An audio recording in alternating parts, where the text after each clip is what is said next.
Polres Pesawaran memastikan penanganan perkara narkotika yang melibatkan almarhum EJ tersangka asal Prongsewu telah dilakukan sesuai dengan prosedur.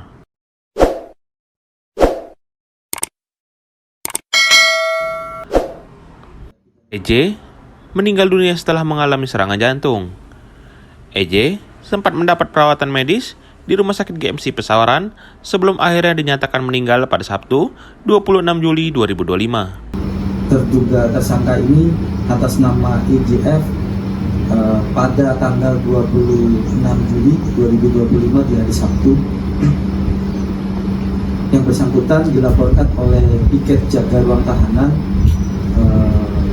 mengalami kejadian. Kemudian yang bersangkutan dibawa ke Rumah Sakit GMC Pesawaran.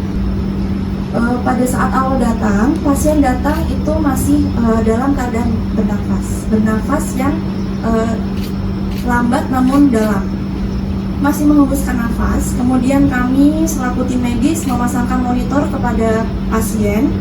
Kemudian di monitor masih ada nadinya, kemudian masih ada saturasi oksigennya, nadinya 34 per menit, kemudian saturasi oksigennya masih 54%.